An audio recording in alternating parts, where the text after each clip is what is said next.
Okay. So now let us do one thing. Let us continue the discussion about the Dravida style of temple architecture, but this time we will go through only the images. Okay. So here we can see one of the temple which is on the left side of the screen. This temple is Meenakshi temple, which is in Madurai. Okay. So here we can see how intricate this temple is. Okay. How beautifully this particular temple has been built. Okay. So this particular temple is Meenakshi temple, which is located in Madurai. Okay, so this temple has a altogether different pattern as compared to the temple architectures that we have seen in the Nagarai style of temple. Okay, so here the so earlier, like in Nagarai style of temple architecture, we used to call the tall building as Shikhara, but here we call the tall building as Vimana. Okay, so this is one of the difference over here. Okay, so earlier the tall building was known as Shikhara. Okay, and above Shikhara there used to be Amlaka. Above Amlaka there used to be Kalasha. But here in South India or Dravidian style of temple architecture, that Shikhara is known as Vimana. Okay, and over the top of Shikhara there used to be Amlaka, which is now known as Shikhara. Okay, so Kalash is at the same location, but here the in this particular image, Kalash is not being shown. Okay, here the entrance gate of the temple is known as Gopuram. Okay, but like there, if we talk about the Nagara style of temple architecture, it was not known as Gopuram. It was known by some other name. Okay, so I just forgot that name, so it was known by some other name. Then Mandapa is the same name. Okay, Mandapa means assembly hall. Okay, then Garbhagriha is same. So Garbhagriha is the place where the main deity is located. So Garbhagriha is smaller in nature. So they have also mentioned that why Garbhagriha is smaller, because earlier there may be like lesser number of people visiting the temple. So they used to have the that particular temple premise to be smaller. But later on, as many people started visiting the temple, so they felt a need to increase the area for the temple. So they not only increase the area of the temple, but they have made boundaries around the temple, and at the same time they have created bigger mandapa. They have created other type of structures around the temple. So those structures were much bigger than the Garbhagriha itself. So this is the thing. Now, if we talk about this Gangaikondam Cholapuram temple, so this is one of the temple in South India, Gangaikonda Cholapuram. So here we can see that this temple is also very intricate. So the base of the temple, or like if we see the lower portion of the temple, it seems to be rectangular in nature. But like if we see the top, so here like all the sides, they are moving to a single center over here. So this is Gangaikonda Cholapuram. Okay, Gangaikonda means like someone who has conquered Ganga. Okay, like who has conquered up to Ganga, like that. So there was a ruler. Okay, so like who was a very great victorious ruler. He had conquered many places. So on the occasion of his victory, to celebrate his victory, he has actually built this particular temple, which is known as Gangaikonda Cholapuram temple. Okay, now let us see another image over here. This image is of Shore temple at Mahabalipuram. This topic is very important for this year's prelims examination, because this year at Mamalapuram there was the second like Indian Prime Minister, and Xi Jinping, who is the premier of from China. So they had informal summit, like first informal summit they had in China, I guess in Beijing, but second informal summit that they had is at Mahabalipuram, like at Mamalapuram.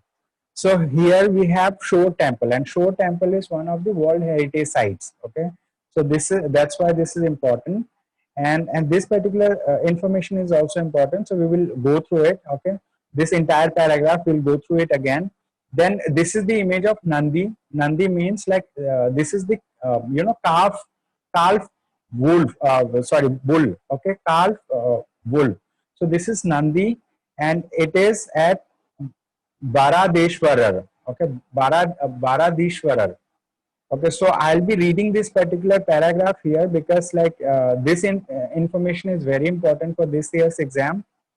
The Pallavas were one of the ancient South Indian dynasties that were active in the Andhra region. from the 2nd century CE onward and moved south to settle in Tamil Nadu. Their history is better documented from the 6th to 8th century, when they left many inscriptions in stone and several monuments. Their powerful kings spread their empire to various parts of the subcontinent, at times reaching the borders of Odisha, and their links with Southeast Asia were also strong. Although, although they were mostly Shaivite, several Vaishnava Shirins also survived from their reign. And there is no doubt that they were influenced by the long Buddhist history of the Deccan. Their early buildings, it is generally assumed were rock cut, while the later ones were structural. However, there is reason to believe that structural buildings were well known even when rock cut ones were being excavated. The early buildings generally attributed to the reign of Mahendravarman I, a contemporary of the Chalukyan king Pulakeshin II of Karnataka. Okay, so Mahendravarman I, from the so he was a Pallava king, and he was a contemporary to the Chalukyan king Pulakeshin II of Karnataka. The Narasimha Varman I, also known as Mamala. This information is very important, especially this year. Okay, this information is important. So here Narasimha Varman I, also known as Mamala, who acceded the Pallava throne around 640 CE, is celebrated for the expansion of the empire, avenging the defeat of his father and suffered at the hands of Pulakeshin II, and inaugurating most of the building works at Mahabalipuram, which is known after him as Mamalapuram. The Shore temple at Mahabalipuram was built later, probably in the reign of Narasimha Varman II, also known as Rajasimha. Okay, so Shore temple at Mahabalipuram was built later. This is a very important information. They are saying that the Shore temple, okay, the Shore temple at Mahabalipuram was built later, probably in the reign of Narasimha Varman II, also known as Rajasimha, who reigned from 700 to 728 CE. Now it is oriented to the east facing ocean, but if you study it closely, you will find that it actually houses 3 shirins. Okay, what are the 3 shirins over there? Okay, so we will talk about those shirins. Okay, 2 to Shiva, 1 facing east and other west, and the middle one to Vishnu, who is shown as Ananta Shayana. This is unusual because temples generally have a single main shirin and not 3 areas of worship.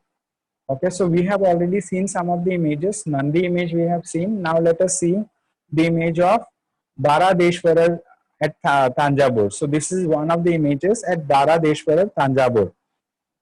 Next is 5 rathas at Mahabalipuram. So this is also known as Panch Ratha.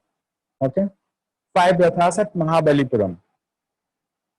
After then, so let us see this image. This is the image of Kailashnath temple at Ellora. This is the image of Kailashnath temple at Ellora. So you can see, like human beings are so small over here that, if you just compare the size of the building with human beings, so here we can see that Kailashnath temple at Ellora. This is like one of the rock cut structures over there. Okay.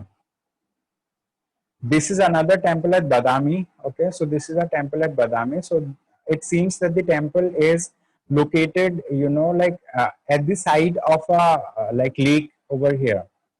This is temple at Badami. There is another temple which is Durga temple at Aihole. Okay, this is another temple which is Durga temple at Aihole. Then this temple, it is Virupaksha temple at Pattadakkal. Virupaksha temple at Pattadakkal. Then we have Somnathpuram temple. This is Somnathpuram temple. Okay. Then